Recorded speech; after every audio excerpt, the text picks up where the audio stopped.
On va commencer notre cours. On est dans Parshat Vayigash et aujourd'hui je vais parler un petit peu de l'histoire d'Israël.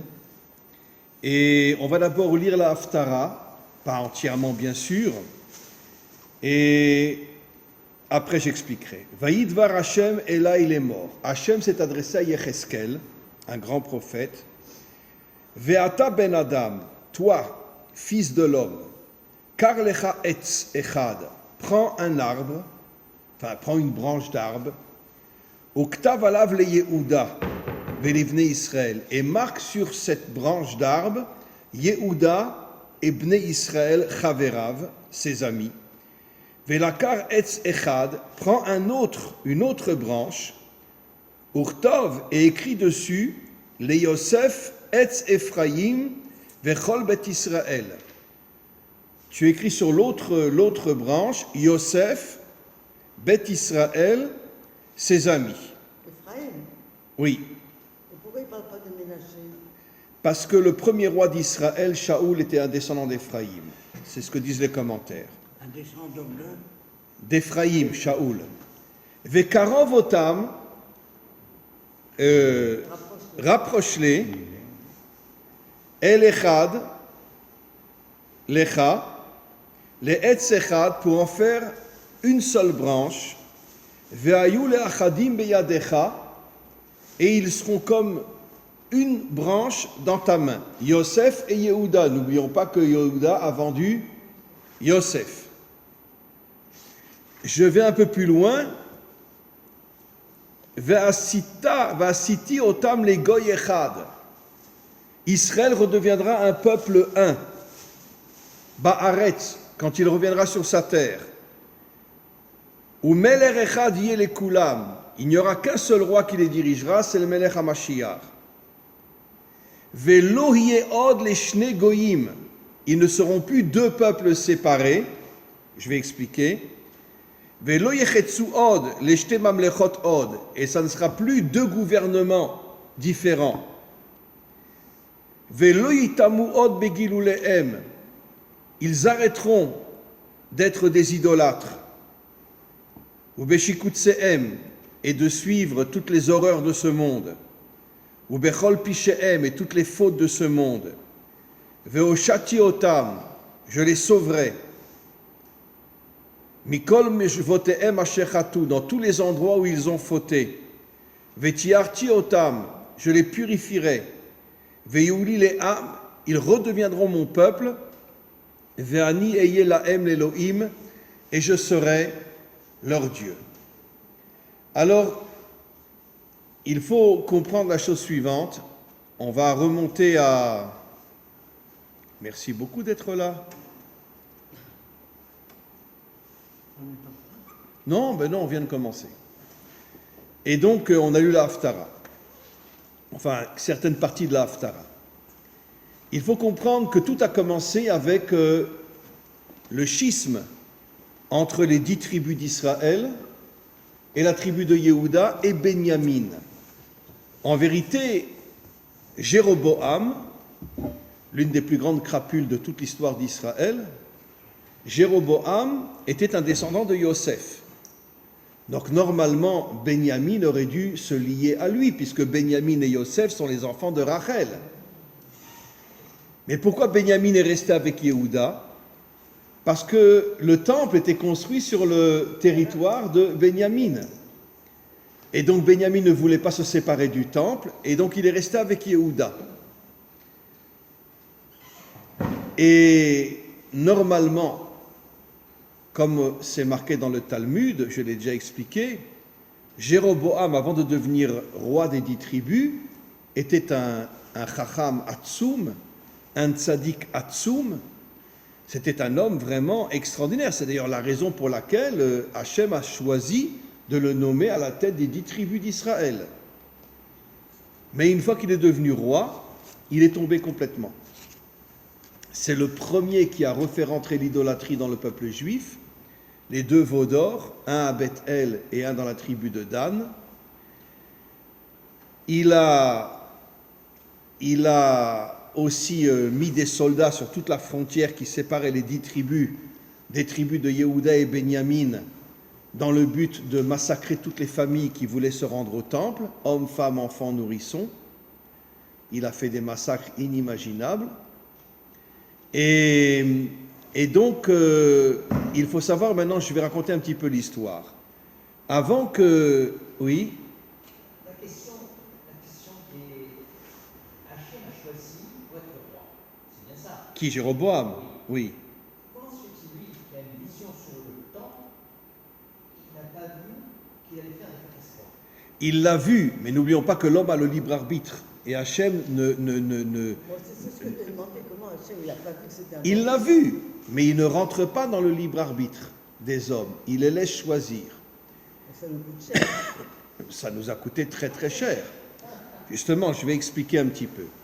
Il faut savoir que dans les tribus de Yehuda et Benyamin se trouvent en vérité, au niveau très peu de personnes, mais se trouvent les 10 tribus d'Israël. Qu'est-ce qui s'est passé? Avant que Jéroboam mette des soldats qui massacraient toutes les familles qui voulaient se rendre au temple pendant les 3 fêtes, Pessah, Shavuot et Sukkot, avant, il y a énormément de juifs, de familles, des 10 tribus, qui ont commencé à voir que Jéroboam se comportait d'une manière horrible, et ils ont fui les 10 tribus, et ils ont rejoint la tribu de Yehuda et Benyamin.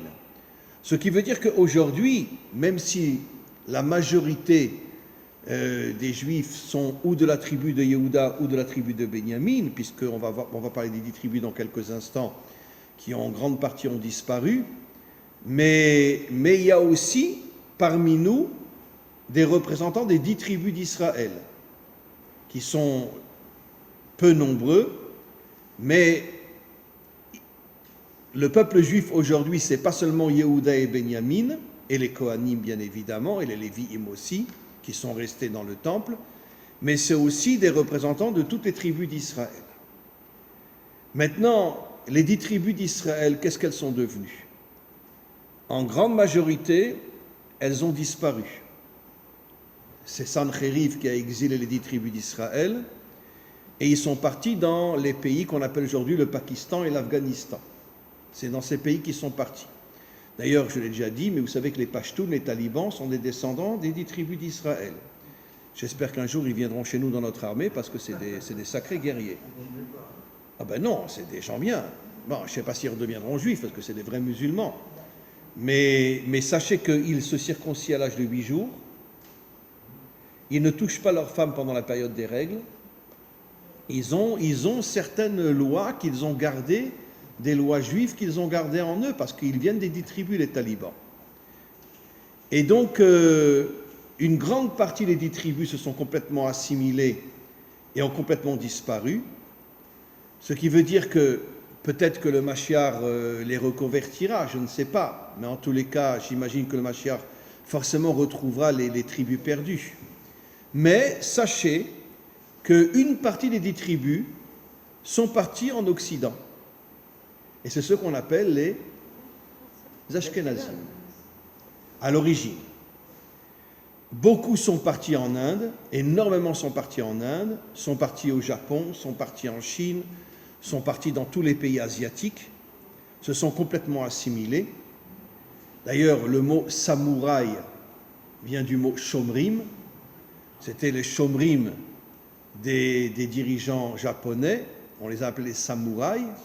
D'ailleurs, il y a beaucoup de mots indiens qui ont leur racine dans le... Absolument. Mais il y a la tribu de Ménaché. La tribu de Ménaché, elle, ne s'est pas complètement assimilée. Vous savez qu'à Hebron, il y a énormément d'hindous qui sont de la tribu de Ménaché. À Hebron. Beaucoup. Et donc, mais la majorité se sont, encore une fois, complètement assimilés, ont disparu, se sont mariés avec des non-juifs, etc. Leurs enfants non-juifs ont complètement disparu. Mais une petite partie a décidé de partir en Occident, et c'est ce qu'on appelle les Ashkenazim. Les Ashkenazim sont à l'origine des 10 tribus d'Israël. Et donc, par contre, la famille de Yehuda, la famille de David de Yehuda, ainsi que la tribu de Yehuda, a été exilée en grande partie en Espagne. quand il y aura plus tard l'Inquisition, etc. Et c'est pour ça que le prophète Obadiah dit que les descendants, et y compris le Mashiach, sera un Sfarad. Alors, Sfarad authentique ou un Sfarad d'origine, je vais vous apprendre quelque chose d'important. Vous savez que le Baal Shem Tov est né en Ukraine, mais il est d'origine Sfarad. C'est pour ça qu'il a créé le livre Sfard, qui veut dire en vérité Sfarad. Il a créé un livre qu'on appelle le livre Sfard. Toute la lignée des descendants Lubavitch sont tous aussi d'Espagne. Le rabbi de Lubavitch aussi, il y a des siècles, mais vient d'Espagne aussi. Et donc, il vient de la tribu de Yehuda. Donc, le Baal Shem Tov vient de la tribu de Yehuda qui est partie en Espagne, une grande partie est partie en Espagne. Surtout, la famille royale, elle a été exilée en Espagne, parce que bon, les Espagnols étaient très, très, très, très catholiques à cette époque-là, et donc les Romains voulaient que les Juifs soient massacrés. C'est d'ailleurs ce qui s'est passé avec l'Inquisition. Et donc, beaucoup de la tribu de Yehuda sont partis aussi en Espagne. Il y a eu l'Inquisition, etc. Et donc, c'est la raison pour laquelle on dit que le Mashiach ne sera pas Ashkénaze, mais sera Sfarad. Il ne peut pas être Ashkénaze ou d'origine Sfarad.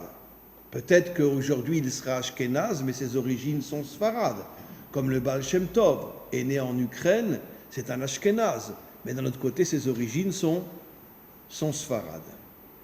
Et donc, on voit dans notre paracha quelque chose d'assez extraordinaire, la rencontre entre Yehuda et Yosef. Yehuda parle à Yosef au tout début de notre paracha, et il dit pourquoi tu veux garder Benjamin avec toi, etc. Tu nous avais dit de le ramener, on l'a ramené.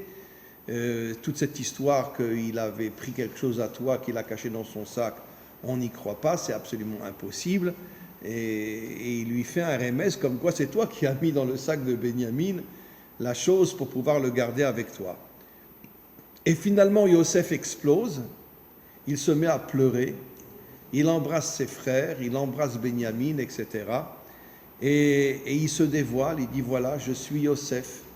Bon, c'est vrai qu'il l'avait vendu à 17 ans, aujourd'hui il avait plus de 30 ans, donc ils ne l'ont pas reconnu. J'imagine qu'il avait pas mal changé sur le plan physique, mais il s'est dévoilé à eux, il leur a dit de venir avec leur père, etc. Et les commentaires disent qu'en vérité, cette embrassade entre Yosef et ses frères fait allusion à la délivrance finale, où il y aura à nouveau la paix, comme dit le texte, que nous sommes aujourd'hui deux peuples. C'est qui les deux peuples? Eh bien, les deux peuples, c'est les laïcs et les religieux. Les religieux et les laïcs. On est deux peuples différents. Pourquoi? Parce que, excusez-moi de le dire, mais je n'arrive pas à comprendre jusqu'à aujourd'hui comment est-il possible que les laïcs ont choisi un gouvernement démocratique qui est en vérité un gouvernement créé par les goïms. C'est les goïms qui ont créé, non, c'est pas grave, c'est les goïms qui ont créé la démocratie. Et donc, on voit beaucoup de religieux, chasse, machin, etc., qui sont eux aussi dans le monde, dans ce qu'on appelle la démocratie aujourd'hui. Et bon, d'un autre côté, c'est normal. La majorité des Juifs aujourd'hui sont complètement assimilés. D'accord? Complètement assimilés. N'oublions pas que la grande majorité des Israéliens ashkénazes sont installés où? En Allemagne. À Berlin. D'accord? Voilà. Des dizaines de milliers d'Israéliens ashkénazim qui sont à Berlin. D'accord. Vous trouvez très peu de Sfarad à Berlin. Grâce à Dieu, les Sfarad sont des vrais Juifs. Les ashkénazim, je ne suis pas très sûr. Mais en tous les cas, vous trouvez très peu de Sfaradim à Berlin, mais que des ashkénazim, pratiquement. Et donc les ashkénazim, au départ, viennent des 10 tribus, mais après, il y a eu des mélanges. Quand il y a eu l'Inquisition, des milliers de Sfaradim sont partis dans le monde ashkénaze, Et quand après il y a eu les pogroms, des milliers d'Ashkénazim sont partis au Maroc, sont partis en Tunisie et sont partis, vous avez un nom très connu au Maroc, Wizman. Wizman. Tout le monde sait que c'est un nom ashkénaze. Voilà. Et donc, et vous avez aussi en Algérie, Ashkenazi. Manitou était, son nom était Ashkenazi. Donc ça prouve bien qu'il vient du monde ashkénaze. Ça veut dire qu'en vérité, toute la famille de Manitou, son père était le grand rabbin de Oran, ce qui prouve bien qu'à l'origine, ils étaient ashkénazim. Mais Ari Akadosh aussi, non, il s'appelait pas. Comment? Ari Akadosh, il s'appelait pas Ashkenazi aussi. Alors, justement, le Hari Akadosh, lui, a changé son minag. Il était français, il était de Paris. Son arrière-grand-père avait sauvé l'un des rois de France, parce qu'il était médecin. Et le roi de France l'a nommé duc de la Loire. Voilà. Et puis, bon, lui, le Harizal est né à Jérusalem, il n'est pas né en France, mais ils sont d'origine française. Et le Hari Akadosh a décidé, quelque chose d'absolument incroyable, de changer son Noussar Ashkenaz, et il est devenu Sfarad. Le Hari Akadosh est le premier Ashkenaz qui a décidé de devenir Sfarad. Comment? Comme vous. Comme moi. Ben oui, moi je suis Sfarad, je fais tout Sfarad. Comment? Comment? Non, je suis séfarade. Ça fait des années déjà. Mais je ne supporte pas les Ashkenazim, je suis désolé. Donc, voilà. Comment?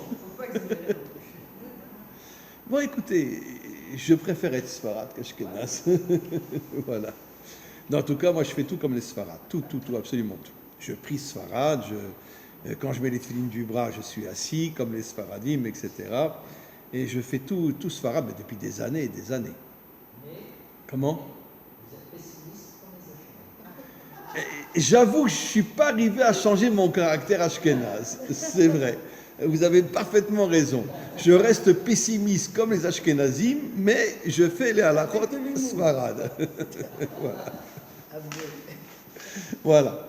Mais c'est vrai que c'est très dur de changer son caractère. Quand tu es ashkénaze, c'est très difficile. Comment? Voilà. Quoi qu'il en soit, on va continuer. Donc, cette union entre Yosef et Yehuda fait allusion à ce qui se passera dans la délivrance, comme dans la Haftara qu'on vient de lire, les deux morceaux de bois qui vont s'unir, puisque Yehuda et Yosef, comme je vais expliquer, sont désunis depuis le schisme. J'explique. Alors maintenant, quelque chose d'absolument incroyable que je voudrais revenir sur Jéroboam. Comment Jéroboam a pu se comporter d'une manière aussi horrible, de faire rentrer les veaux d'or dans les 10 tribus? C'était un homme, un assassin, un meurtrier qui tuait des familles entières, des bébés, des nourrissons, etc. quand il voulait se rendre dans le temple. D'accord? C'est pour ça qu'on dit qu'on est le peuple élu. Comment? On est le peuple élu. D'accord? Oui. Mon cheval aussi. Mais quoi qu'il en soit, non?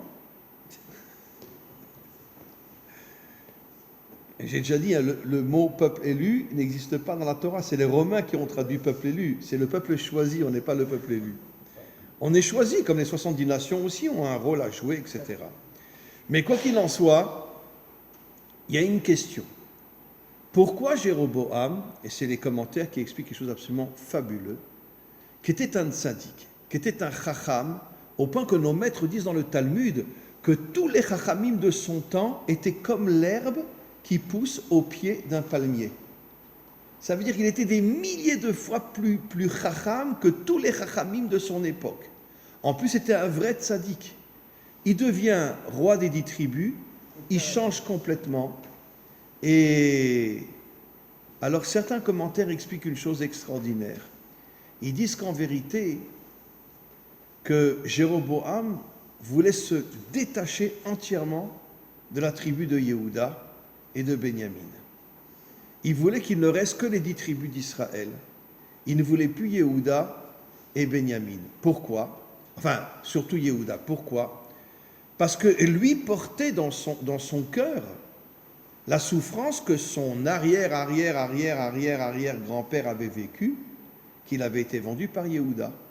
Et il voulait détruire Yehuda. D'ailleurs, il y a eu des guerres entre les 10 tribus et la tribu de Yehuda. Il y a eu beaucoup de guerres. Et il détestait tellement la tribu de Yehuda que finalement, il voulait complètement se déconnecter de lui. Et c'est pour ça que d'une certaine manière, il voulait casser l'identité juive en faisant rentrer l'idolâtrie, en se comportant comme un assassin, de manière à ce que Yehuda lui-même ne veuille plus aucun lien avec les 10 tribus d'Israël. Et donc, après, il y a eu énormément de rois et dans les 10 tribus, et après, Yehuda est tombé complètement. Aussi avec le roi Ménaché et d'autres rois qui étaient de véritables crapules. Donc Israël est complètement tombé. C'est pour ça que les 10 tribus d'Israël se sont fait exiler par Sanchériv. Et après, les Romains sont venus et ont exilé la tribu de Yehuda, Benyamin, les Kohanim, les Lévim, etc. Maintenant, allons un petit peu plus loin. Le texte dit, dans la Haftara que j'ai lue, je vais le relire, Va siti otam le goy echad. Au moment de la délivrance, Israël redeviendra un peuple un. Ba'aret, sur sa terre. Ou meler echad yele kulam. Il n'y aura qu'un seul roi, qui est le Mashiach.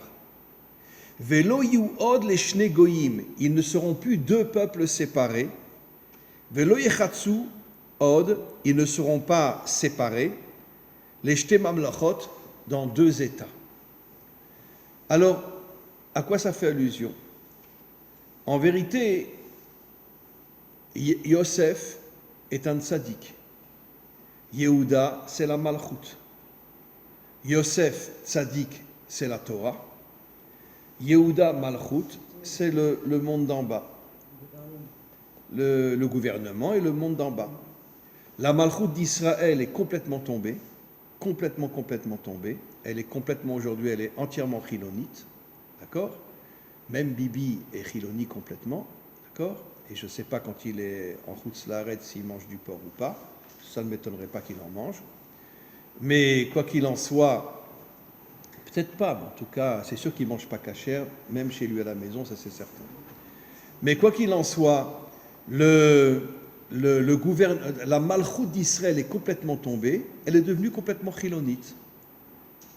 Par contre, après Jéroboam et après quelques rois qui étaient complètement corrompus, la notion du tzaddik est revenue en évidence. Mais quand je parle du tzaddik, attention, je parle de ce qu'on appelle les Gdoléador, Raphaïm Kanievski, etc. Je parle des grands, qui sont eux des tzaddikim. Bien que nos maîtres nous disent qu'il y a 36 justes cachés que personne ne connaît, qui sont dans chaque génération, qui sont complètement cachés, et qui sont les 36 justes qui viennent de Léa, Léa Gematria 36, et elle a donné au monde 36 tzadikim qui sont au niveau de la Bina. Et comme la Bina, jusqu'à la délivrance finale, est complètement cachée, eux aussi sont complètement cachés, et on peut peut-être les rencontrer dans la rue, mais on ne peut pas imaginer que ce sont les tzadikim. Donc, il y a les tzadikim visibles, comme le Rabbi Lubavitch, comme Rabbi Chaim Kanievski, etc., et beaucoup d'autres de chaque génération, le Baal Shem Tov, Rabbi Nachman de Breslev, etc., qui eux sont des tzadikim visibles, mais dans la même génération, il y a 36 justes qui sont complètement cachés que personne ne connaît. Donc, les tzadikim, d'une certaine manière, sont revenus à la Torah avec le temps. La malchoute d'Israël, elle, est complètement tombée. Et d'ailleurs, c'est la raison pour laquelle je l'ai déjà expliqué, d'accord? Contrairement à ce que beaucoup de juifs disent, le rabbi c'est le Mashiach, Rabbi Nachman de Breslev c'est le Mashiach, etc. Rav Odesser, qui était aussi un très grand Breslev, c'est le Mashiach, etc. C'est marqué partout. Si vous allez du côté de Tzfat, vous verrez Rav Odesser Mashiach, Rav Odesser Mashiach. Évidemment, vous voyez tous les drapeaux Mashiach chez les Lubavitch, etc.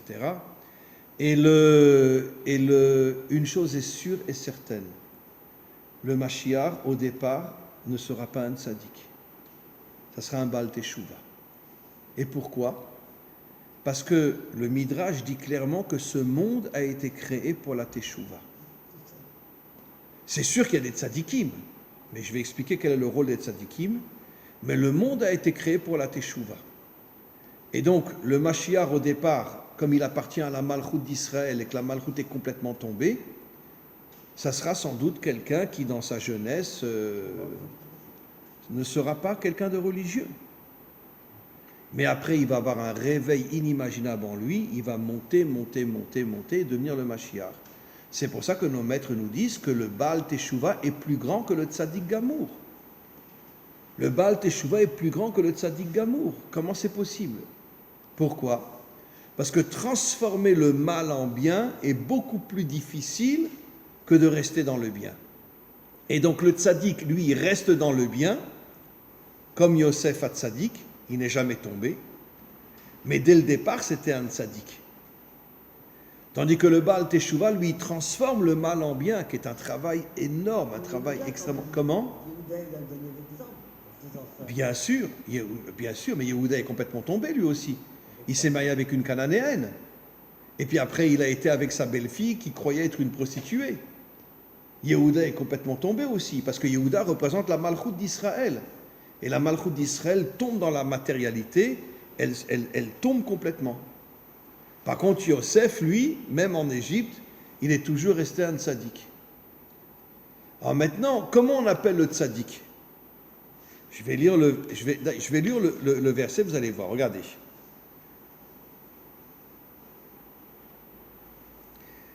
Daber alehem. Hachem dit à Yecheskel, parle à Israël. Ko amar Hachem Elohim. Voici ce que dit Hachem. Tu leur diras ce que je te dis. Ine, ani lokear et etz Yosef. Je vais prendre l'arbre, la branche de Yosef. Veshifte Israël et les tribus d'Israël, les 10 tribus qui sont du côté de Yosef. Venatati otam alav et etz Yehuda. Mais je mettrai au-dessus de la branche de Yosef, je mettrai Yehuda. Je vais expliquer. Vasitem le etz echad, ils deviendront un seul arbre. Ve'ayu echad beadi, et ils seront un dans ma main, dit Hachem. Pourquoi Yehuda est au-dessus de Yosef? Parce que le tzaddik est appelé Yesod Olam. Yesod, les Yesodot, les fondations, qui sont cachées sous terre. C'est pour ça qu'il y a 36 justes qui sont cachés sous terre. Mais les Yesodot, elles tiennent quoi? La maison.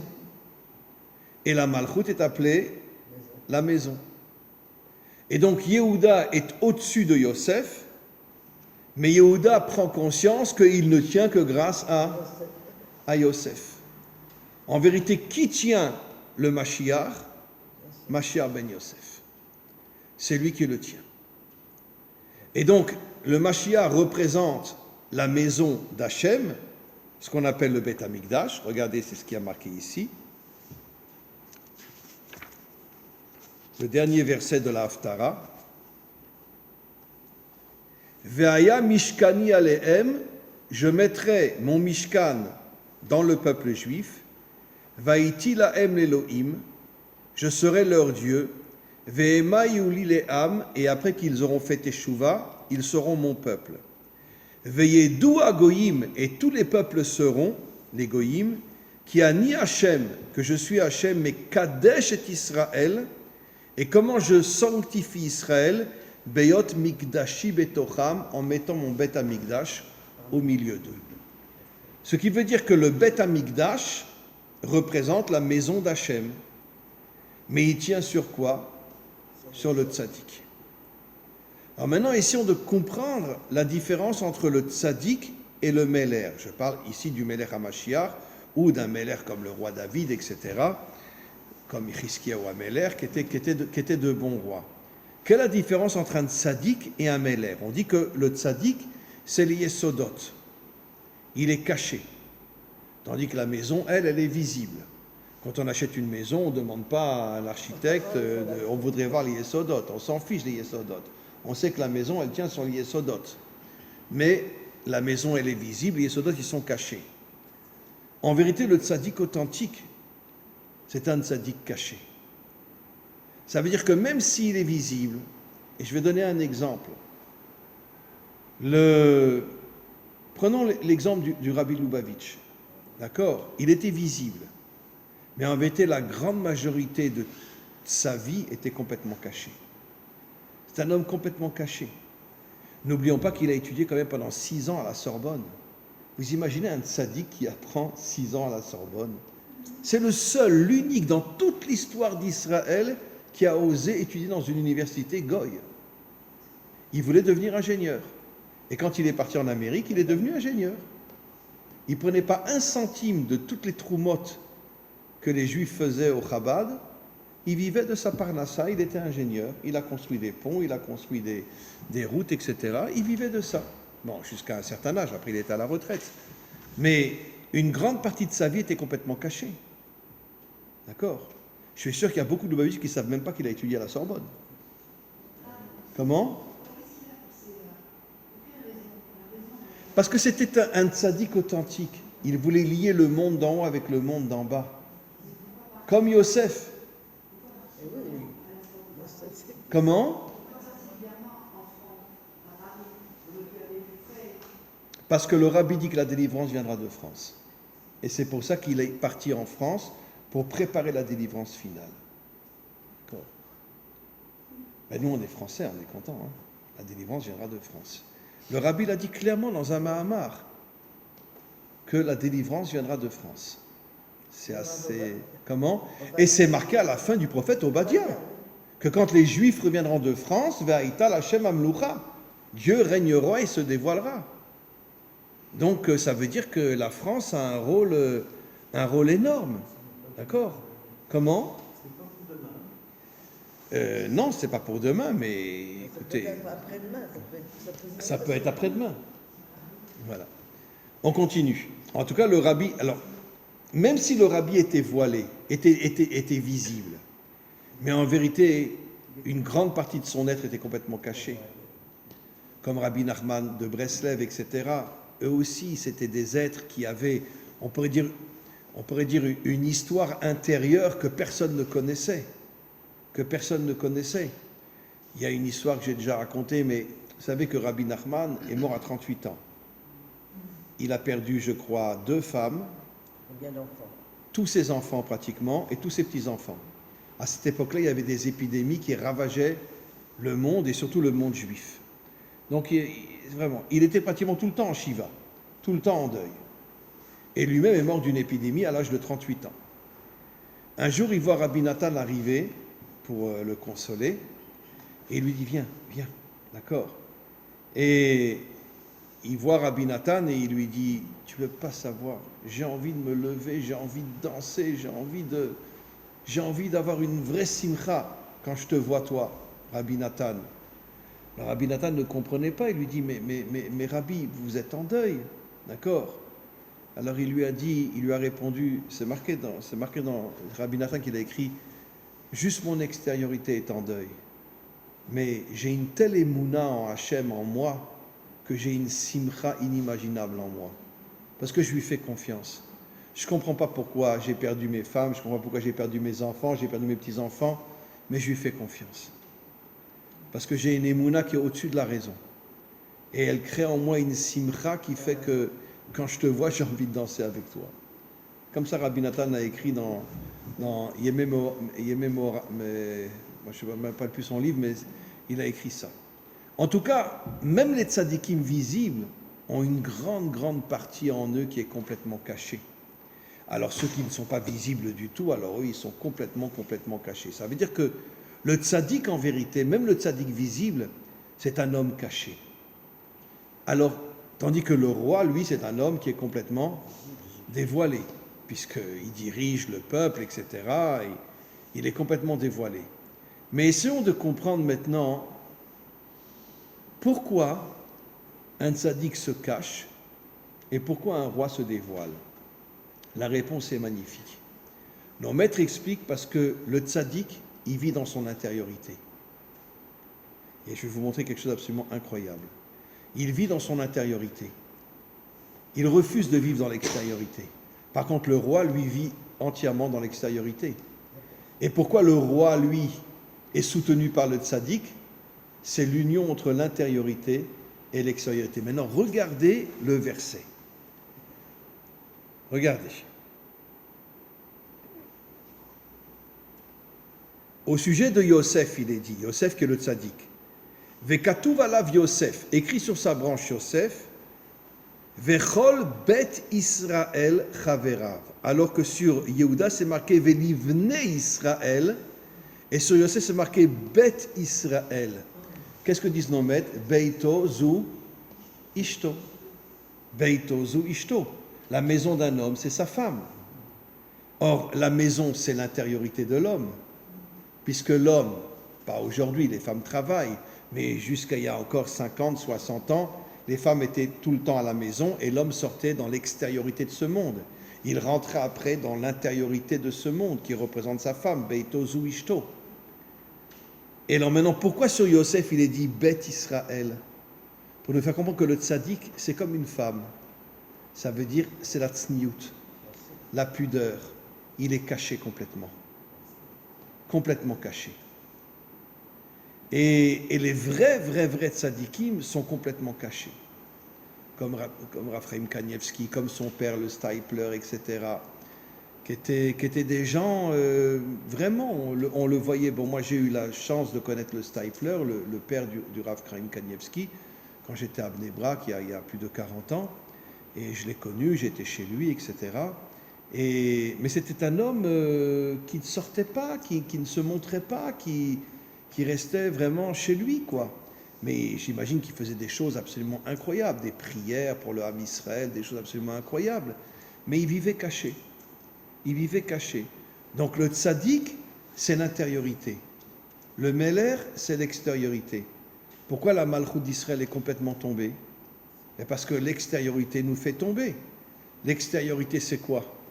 C'est toutes les séductions de ce monde, toutes les corruptions de ce monde et qui nous fait complètement tomber. La perversion, la finance et la politique, etc., qui nous fait complètement tomber. Comment? Par quel biais ces tzadikim cachés peuvent-ils exercer leur influence sur le peuple pour les transformer, pour les améliorer, puisqu'ils vivent cachés? Parce que les vrais tzadikim sont au niveau de la bina, comme expliquent nos maîtres. Et la bina, c'est une force qui est complètement surnaturelle. Concrètement, quel est leur rôle? Eh bien, pourquoi le peuple juif n'a jamais disparu? Grâce, dit le Harizal, grâce aux 36 justes qui sont dans chaque génération et qui protègent le Ham Israël. Pas protègent les individus, car on a traversé des massacres incroyables, mais protègent la nation d'Israël, qu'elle ne disparaîtra jamais.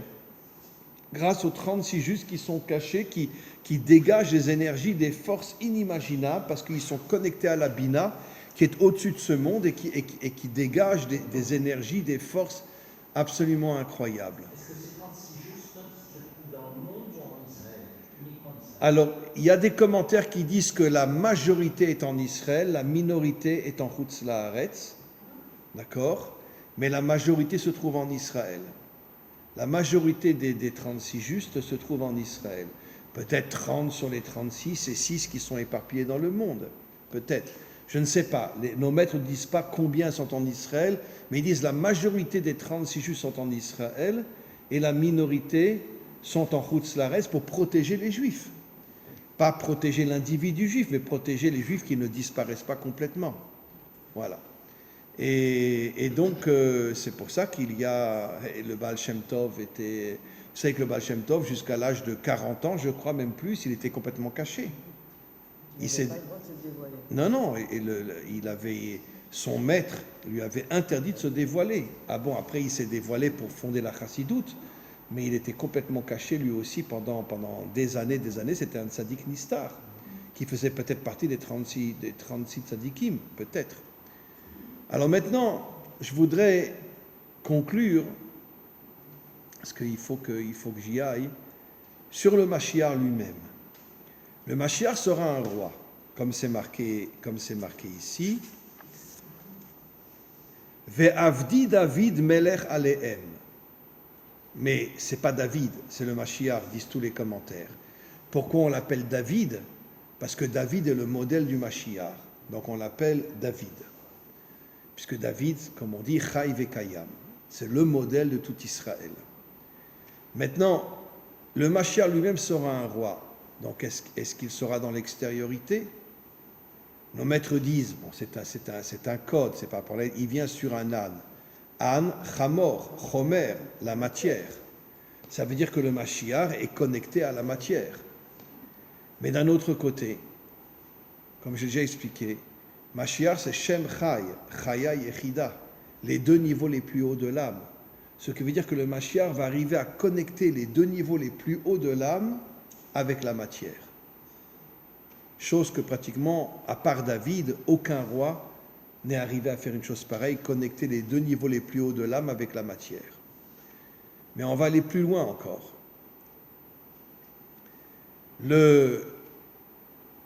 Comme je l'ai déjà expliqué, mais c'est important, qui va donner toutes les forces au Mashiach? Son épouse. Et qui c'est son épouse? C'est Chava.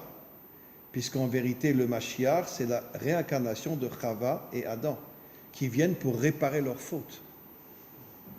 Ce qui veut dire qu'en vérité, Chava va retrouver le rôle qu'elle avait avant la faute, et le rôle qu'elle avait avant la faute, elle était au-dessus de son mari, puisqu'elle s'appelle Ezer Kenegdo. Donc elle a le droit de ne pas être d'accord avec son mari. Ezer Kenegdo. Et d'ailleurs, même quand elle a fauté, regardez ce que dit la Torah. Elle a appelé son mari, elle dit ouvre la bouche. Et elle lui a donné la pomme dans la bouche. Bon, c'est un code, elle ne lui a pas donné une pomme dans la bouche. Mais d'un autre côté, son mari l'a écouté. Comme Dieu a dit à Abraham, Kol ma shiomar lecha Sarah shma bekola. Ça veut dire qu'en vérité, la femme authentique, comme disent nos maîtres, la délivrance viendra par le mérite des femmes, la femme authentique, c'est l'intériorité de l'homme. Et c'est pour ça que le Mashiach va se connecter à son épouse, elle va devenir son intériorité, elle va lui donner toutes les forces qui lui permettront de réaliser toute la mission qui est la sienne. Donc je voudrais juste conclure en disant la chose suivante. En vérité, quand on parle de Mashiach ben Yosef et Mashiach ben David, Mashiach ben Yosef, en vérité, comme dit le Hari Akadosh, on en parle, mais on ne le verra pas. Il sera complètement caché. Ça sera les fondations sous terre du Mashiach. Ça veut dire qu'il sera là, il sera dans notre monde, mais on ne le connaîtra pas. Mashiach ben Yosef, il sera complètement caché. Ce sera les fondations du Mashiach. Et enfin Yehuda, enfin le Mashiach va accepter et reconnaître qu'il n'existe que grâce à Yosef. Parce que, on l'a lu dans la paracha, Yehuda a vendu Yosef, c'est vraiment une horreur, comment tu peux vendre ton propre frère. Mais après, il y aura une telle paix, les deux morceaux de bois qui vont devenir un, il y aura une telle paix entre Yehuda et Yosef, que Yehuda reconnaîtra qu'il n'existe que grâce à Yosef. Et Yosef n'existe que grâce à Beth Israël, que grâce à son épouse. Ce qui veut dire qu'en vérité, le Mashiach reposera sur deux femmes, sa propre épouse et la femme de Yosef, qui seront les deux forces qui permettront au Mashiach de faire le tikkun du monde. Oui. Est-ce que le Tanit n'est pas le symbole, la représentation du Mashiach ben Yosef, Mashiach ben David, étant donné que les tzitzit, puisqu'on approche de la Géoula, et on parle de la Géoula, c'est Mashiach. Les tzitzit qui sont Kafol Lavan, le bleu et le blanc c'est Yosef, et le bleu c'est la Malchut. 100% juste, c'est marqué explicitement. Le blanc représente Yosef et le bleu représente Yehuda, représente la Malchut, qui seront ensemble. Voilà. Mais pourquoi il y a plus de blanc que de bleu? Pourquoi? Pour bien nous faire comprendre qu'il y a un roi, mais sans Yosef, on ne peut pas tenir. Bravo. Et c'est le bride entre les deux, l'alliance entre le blanc et le bleu, l'alliance de la Torah avec la Malchut. Comme il est dit, Yaakov Ishtam, Torah Malchut. Que la Torah donnera toutes ses forces à la Malchut. Voilà mes amis, je vais devoir... on continue lundi prochain. On continue lundi prochain. Voilà.